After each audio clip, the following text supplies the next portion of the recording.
자, 오늘은 아무 별명 없이 그냥 불러드리겠습니다. 섭섭하실 겁니다. 양지열 변호사님 나오셨습니다. 이제 전략을 바꾸셨군요. 예. 별명을 부르면 발끈하니까 아예 안 부르는. 귀찮아서 그런 거예요. 귀찮아서? 날도 덥고. 별명 부르는 것도 귀찮아서. 아이고, 알겠습니다. 예. 자, 이제 삼성 이재용 부회장 그 결심 공판이 일주일 남아가지고 연일 저희도 브리핑에서 관련 뉴스를 다루고 있는데, 브리핑에서도 얘기했는데 전략이 초기하고는 달라졌어요. 초기하고 진술 자체가 많이 바뀌었죠. 지금에서 얘기했던 것도 달랐었고, 그렇죠. 그때는 박 전 대통령에게 직접적으로 강요에 못 이겨서 돈을 그렇죠. 줬다, 내놨다. 그때는 그나마 물론 그때도 피해자 코스프레이긴 했으나 어쨌든 그러나 강요의 대상이 대통령이었잖아요. 그거는 그렇게 정확히 얘기를 했어요. 왜 그때는 그렇게 얘기를 했냐고 하니까 혹시 대통령한테 강요를 당해서 줬다면 우린 피해자이기 때문에 처벌 안 받을 줄 알고 그렇게 얘기를 했다. 그 변명도 준비한 거죠. 준비한 건데. 준비했죠. 뭐 그때도 변호사의 조력을 받아서 답을 했을 텐데. 대한민국 최고 변호사들이 항상 그렇게 조언을 해줬겠죠. 대통령한테 대통령이 하라고 해서 했다 이거였거든요. 그렇죠. 하라고 해서. 근데 이번에는 대통령이 쏙 빠지고 최순실 때문에 이렇게 다 된 거다라고. 그러니까 정확히 대통령은 만났을 때 이재용 부회장을 만났을 때 대통령이 승마와 관련해서 왜 승마를 이렇게 지원을 안 해주냐라고 레이저를 쐈다라는 거예요. 그러고 와서 이재용 부회장이 왜 승마 때문에 내가 이렇게 쪼여야 되냐라고 하니까 부랴부랴 왜 승마를 그렇게 챙기지? 라고 찾아보니까 최순실이라는 사람이 있네? 라고 해서 지원 사업을 했다. 그전까지는 삼성이 몰랐다는 거죠. 몰랐죠. 네. 그리고 이제 박상진 전 몰랐더라기보다 몰랐다고 주장하고 있는 겁니다. 그렇죠. 어쨌든 사장이라는 분은 내가 삼성전자 사장이었는데 협회를 몇 개나 맡고 있는데 그런 것까지 신경을 쓰겠냐 라면서 전혀 몰랐는데 알고 보니 그랬다라는데 삼성전자 사장도 신경 안 쓸 정도의 협회에 대해서 대통령이 그럼 직접적으로 거론을 했는데 그거를 그냥 아무 생각 없이 갑자기 그때부터 독일은 왜 날라갔어요? 독일에. 그러니까. 그 직원 한 명도 없는 회사와 계약하려고 왜 날라갔냐고 사장이. 그러니까 그거는 대통령한테 그렇게 쪼임을 당한 후에 알아보니까 최순실이라는 사람이 가까운 사람으로 알려졌더라. 그래서 그 가까운 사람 때문에 혹시 이런 게 아니냐 추측으로. 이게 이제 어떻게 프레임이 바뀌었냐면 처음엔 대통령이 이렇게 하라는데 어떻게 해요. 해야지. 우리는 그냥 시킨 대로 했을 뿐이고 피해자예요. 이게 첫 번째 버전이었는데 최근엔 어떻게 바뀌었느냐. 그렇게 각을 잡다 보니까 대통령과 이재용 부회장이 만났고 이재용 부회장이 대통령의 지시라고 전달해 주었고 그래서 이재용 부회장이 빠져나갈 수가 없는 거예요. 자꾸. 그래서 그렇죠.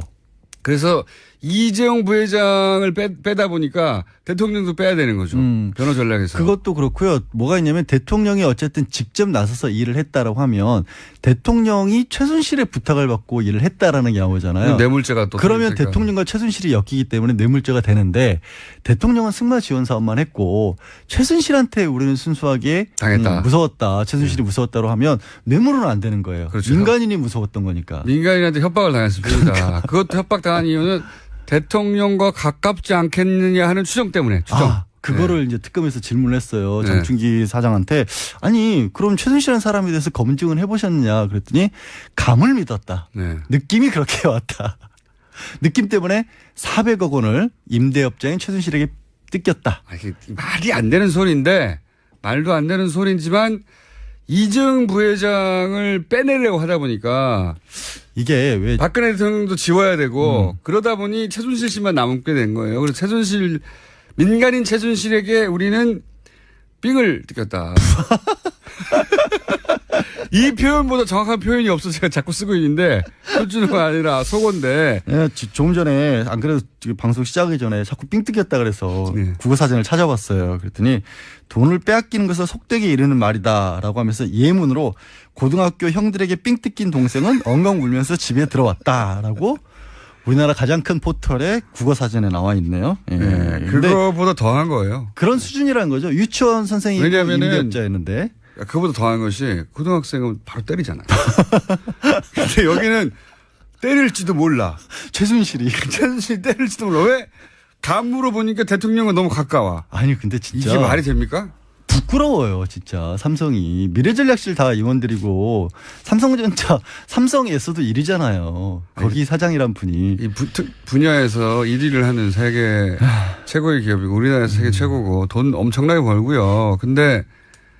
그런데 부회장, 그 오너를 보호하기 위해서 모두가 바보가 되고 있는 중이에요, 다 같이. 그러니까 오너를 보호하기 위한 전략이 어느 정도 나름대로 되게 연구는 많이 했어요. 근데 이게 촉발점은 뭐냐면 지난번에 안종범 전 수석의 수첩이 간접 증거, 정황 증거로만 인정을 받았잖아요. 그러니까 그러다 보니까 박 전 대통령하고 이재용 부회장하고 둘이 나눈 대화 내용에 대해서는 하나하나가 인정을 받은 게 아니에요. 그러니까요. 그냥 둘이 만났다는 것을 입증해 줄 수 있는 무슨 얘기를 했다. 무슨 얘기를 했고 거기 적힌 내용은 참고 정도 하는 거죠. 관련 정도다. 그러다 보니까 그러면 둘만 입을 다물어 버리면 아무도 여기에 대해서 안 할 수 있는 사람이 없네. 그러니까 이렇게 작전을 바꾼 거고. 오늘 작전을 바꾼 다음에 사실은 안종범 수석에 대한 문제 제기를 한 거죠. 뭐 그럴 수도 있죠. 당연히. 큰 그림을 보면 여기 지금 머리가 몇 명이 붙어 있는데요. 지금 삼성의 오너를 구하기 위해서 변호인단이 얼마나 붙어 있는데 연구를 안 합니까? 대충 한 200명 정도라고 저는 추측을 합니다.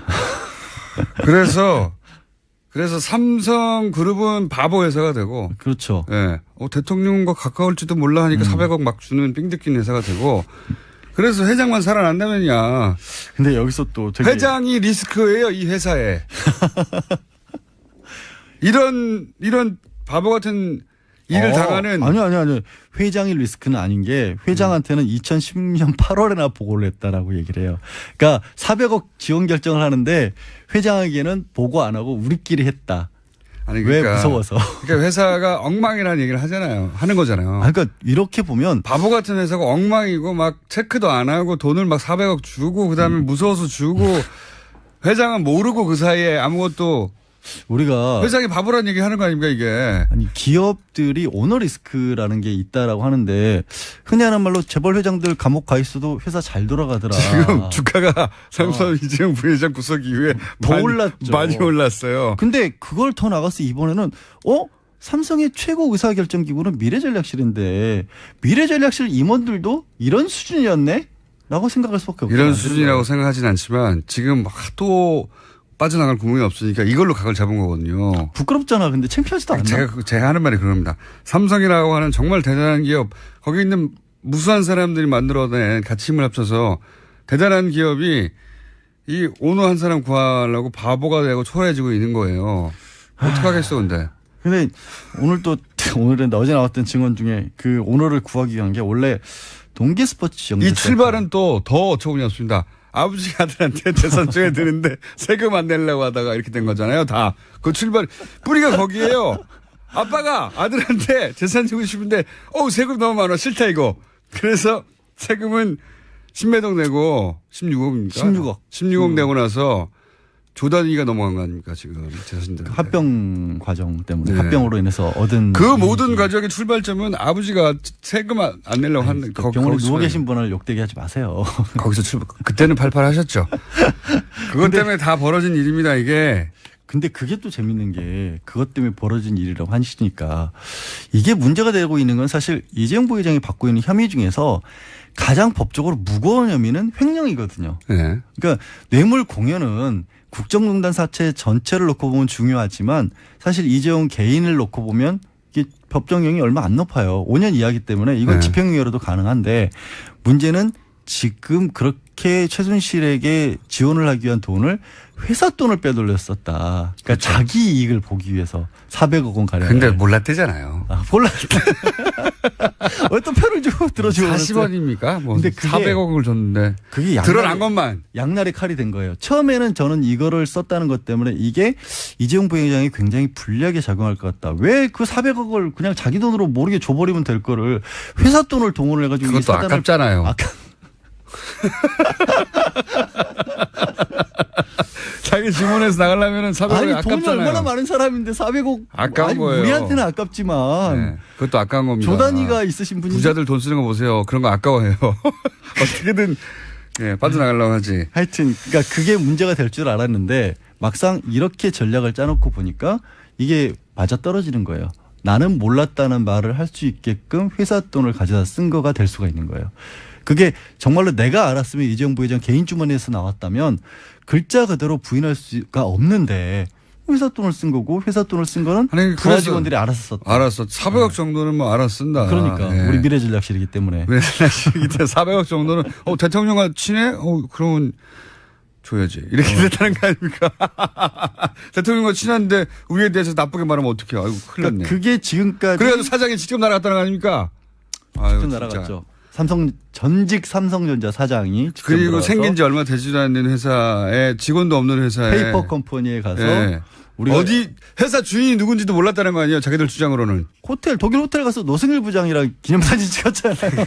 업무 제휴 협정책이라면서. 아니 근데 몰랐다는 거 아닙니까? 최순실과 관련이 있는 회사라고는 전혀 생각해 보지 않았다고. 이것도 앞뒤가 안 맞아요. 최순실이 무서워서 돈을 줬다고 그랬는데 그 돈을 준 회사는 최순실과 아무 관련이 없다고 생각한다는 게 말이 됩니까? 그때 당시에는 회사 등기 임원에 최순실이라 정유라 이름이 안 들어가 있었어요. 아니 그렇긴 한데 네. 제 말은 뭐냐면 최순실 때문에 삥 뜯겼다고 주장하면서 그 돈을 꽂아주는 회사는 최순실과 관련이 없다고 생각했다는 게 말이 되냐고요. 그건 또 승마지원협회라고 알았대요. 이 바보들 정말. 예, 그렇습니다. 근데 이제 이렇게 되면 뭐냐면 조윤선 전 장관이 몰랐다라 빠져나가 몰랐다 하나로 돌파한 거거든요. 물론 그 판결에 대한 어떤 지금 문제가 지적이 많긴 한데 전략은 몰랐다 하나로 끝난 거잖아요. 그러니까 이런 거예요. 말씀을 들으시면서 야, 저 두 사람은 저렇게까지 어이없어 할 정도면 법원의 판사가 저 얘기를 믿어줄까? 판사가 바보가 아니란? 이라고 생각할 수 있는데 문제는 이거에 이 뇌물과 관련된 사실이라는 걸 입증하는 게 특검의 몫이고 이 사람들의 얘기는 그 말을 흔들어 놓는 거거든요. 이 사람들이 그렇죠. 자기 말을 판사가 꼭 믿어줄 것까지 바라는 게 아니라 우리로서는 이런 사정도 있었다. 의심하게 만드는 거. 그러니까 합리적인 의심의 여지가 없을 정도로까지 입증이 돼야 되는데 그거를 흔들어 놓는 말을 자꾸 하고 있는 건 거예요. 만약에 이재용 부회장이 여기서 뇌물죄 부분 무죄를 받고 그럼 남은 건 뭐 있어요. 사실 집행유예가 될 가능성도 높아요. 이미 6개월이나 있었고. 그거는 법 국가배상 청구해야죠. 억울한 사람 가둬놨으니까. 일당으로 청구해요. 그러니까 제 말은 이재용 부회장이 이 정도 되면 그래서 만약에 뇌물죄 부분을 무죄가 됐다. 그러면 아무것도 없어요. 없어요. 아무것도 없으니까 없죠. 나온단 말이죠. 왜냐하면 횡령도 결국에는 뇌물죄 때문에 횡령을 했다라는 거 회사 돈을 빼돌렸다는 거고. 모든데 몰랐다고 그다음에 하는 거고. 청문회 위증 같은 경우도 최순실을 몰랐다는 게 위증이라는 건데. 청문회 위증으로는 조윤선 장관이 이미 집행유예였고. 집행유예로 나왔잖아요. 위증도 안 돼요. 왜냐하면 네. 이 말을 맞다고 보면 몰랐다고 한 말이 거짓말이 아닌 게 되기 때문에. 나온다는 거죠. 무조건. 근데 지금 한 가지 관건은 그나마 이제 청와대에서 얼마 전 발견된 문건들에 또 청와대 모 행정관이 이 삼성 합병과 국민연금 관련관 보고서를 썼다라는 게 이제 새롭게 나온 건데 그게 증거로 채택이 돼서 어떻게 쓰여질지가 좀 이제 새로운 어떤 관심사가 된 거죠. 만약에 이재용 부회장이 풀려나면 삼성은 좋아할 수도 있어요. 자기들끼리는 조금 일부. 그런데 제가 보기에는 장기적으로는 삼성한테도 나쁜 일이라고 봅니다. 저는. 아니 그거는 이제 김상조 공정거래위원장도 그 얘기하셨어요. 이미지로 보자면. 아니, 뭐 이미지도 그렇고 앞으로 삼성이 거듭나려면 두고 얘기할 거거든요. 삼성의 승리이고 대한민국 법질서 사실은 사법부의 패배거든요. 이건. 그렇게 밖에 볼 수 없는 사태인데 어떻게 될까요? 거기 전망 하나 던지고 나가십시오 이제. 전망. 내가 두고두고 무슨 빌미를 잡히려고 전망을 던져요. 싫어요. 말씀드렸다시피 청와대에서 발견된 문건이 새롭게 발견된 게 얼마만큼이나 증거로서 효력을 발휘하느냐가 새로운 변수로 떠올랐다 정도만 말씀드리겠습니다. 그러니까 돈이 많아서 이런 겁니다. 돈이 너무 많으니까. 400억도 아까워했다면서요. 아니 그러니까 돈이 너무 많으니까 이런 일이 벌어지는 거죠. 우리한테는 안 벌어질 일입니다 이게. 이 정도 사건이 연루됐으면 당장에 뭐가 부러운 건가 안 부러운 건가 갑자기 헷갈려지네요. 없어서 돈도 조금만 많은 걸로 안 되고요. 어마어마하게 말하면 이렇게 될 수 있어요. 자, 양재 변호사님, 예? 돈 많이 버시고요. 고맙습니다. 네, 감사합니다. 들어가십시오. 예. 삼성전자 사장이었는데 협회를 몇 개나 맡고 있는데 그런 것까지 신경을 쓰겠냐 네. 라면서 전혀 몰랐는데 알고 보니 그랬다라는데 삼성전자 사장도 신경 안 쓸 정도의 협회에 대해서 대통령이 그럼 직접적으로 거론을 했는데 그거를 그냥 아무 생각 없이 갑자기 그때부터 독일을 왜 찾아갔다? 날라갔어요? 독일에. 그러니까. 그 직원 한 명도 없는 회사와 계약하려고 왜 날라갔냐고 사장이. 그러니까 그거는 대통령한테 그렇게 쪼임을 당한 후에 알아보니까 최순실이라는 사람이 가까운 사람으로 알려졌더라. 그래서 그 가까운 사람 때문에 혹시 이런 게 아니냐 추측으로 이게 이제 어떻게 프레임이 바뀌었냐면 처음엔 대통령이 이렇게 하라는데 어떻게 해요. 해야지. 우리는 그냥 시킨 대로 했을 뿐이고 피해자예요. 이게 첫 번째 버전이었는데 최근에는 어떻게 바뀌었느냐. 그렇게 각을 잡다 보니까 대통령과 이재용 부회장이 만났고 이재용 부회장이 대통령의 지시라고 전달해 주었고 그래서 이재용 부회장이 빠져나갈 수가 없는 거예요. 자꾸. 그래서 그렇죠. 그래서 그러니까 혹시 대통령한테 강요를 당해서 줬다면 우린 피해자이기 때문에 처벌 안 받을 줄 알고 그렇게 얘기를 했다. 그 변명도 준비한 거죠. 준비한 건데. 준비했죠. 뭐 그때도 변호사의 조력을 받아서 답을 했을 텐데. 대한민국 최고 변호사들이 예. 항상 그렇게 조언을 해줬겠죠. 대통령한테 대통령이 하라고 해서 했다 이거였거든요. 그렇죠. 하라고 해서. 근데 이번에는 대통령이 쏙 빠지고 최순실 때문에 이렇게 다 된 거다라고. 그러니까 정확히 바꿨어요. 대통령은 만났을 때 이재용 부회장을 만났을 때 대통령이 승마와 관련해서 왜 승마를 이렇게 지원을 안 해주냐라고 레이저를 쐈다라는 거예요. 그러고 와서 이재용 부회장이 왜 승마 때문에 내가 이렇게 쪼여야 되냐라고 하니까 부랴부랴 왜 승마를 그렇게 챙기지? 라고 찾아보니까 최순실이라는 사람이 있네? 라고 해서 지원 사업을 했다. 그전까지는 삼성이 몰랐다는 거죠. 몰랐죠. 네. 그리고 이제 박상진 전 몰랐더라면 몰랐다고 주장하고 있는 겁니다. 그렇죠. 어쨌든 사장이라는 분은 내가 삼성 자, 오늘은 아무 별명 없이 그냥 불러드리겠습니다. 섭섭하실 겁니다. 양지열 변호사님 나오셨습니다. 이제 전략을 바꾸셨군요. 예. 별명을 부르면 발끈하니까 아예 안 부르는 귀찮아서 그런 거예요. 귀찮아서? 날도 덥고? 별명 부르는 것도 귀찮아서. 아이고, 알겠습니다. 예. 자, 이제 삼성 이재용 부회장 그 결심 공판이 일주일 남아가지고 연일 저희도 브리핑에서 관련 뉴스를 다루고 있는데 브리핑에서도 얘기했는데 전략이 초기하고는 달라졌어요. 초기하고 진술 자체가 많이 바뀌었죠. 지금에서 얘기했던 것도 그렇죠. 달랐었고 그때는 박 전 대통령에게 직접적으로 강요에 못 이겨서 돈을 그렇죠. 줬다, 내놨다. 그때는 그나마 물론 그때도 피해자 코스프레이긴 했으나 어쨌든. 예, 그러나 강요의 대상이 대통령이었잖아요. 그거는 그렇게 정확히 얘기를 했어요. 왜 그때는 그렇게 얘기를 했냐고. 이재용 부회장을 빼다 보니까 대통령도 빼야 되는 거죠. 변호 전략에서. 그것도 그렇고요. 뭐가 있냐면 대통령이 어쨌든 직접 나서서 일을 했다라고 하면 대통령이 최순실의 부탁을 받고 일을 했다라는 게 나오잖아요. 뇌물죄가 또. 그러면 대통령과 최순실이 엮이기 때문에 뇌물죄가 되는데 대통령은 승마 지원 사업만 했고 최순실한테 우리는 순수하게 당했다. 무서웠다. 최순실이 무서웠다로 하면 뇌물은 안 되는 거예요. 그렇죠. 민간인이 무서웠던 거니까. 민간인한테 협박을 당했습니다. 그것도 협박 당한 이유는 대통령과 가깝지 않겠느냐 하는 추정 때문에. 그거를 이제 특검에서 질문을 했어요. 장충기 사장한테.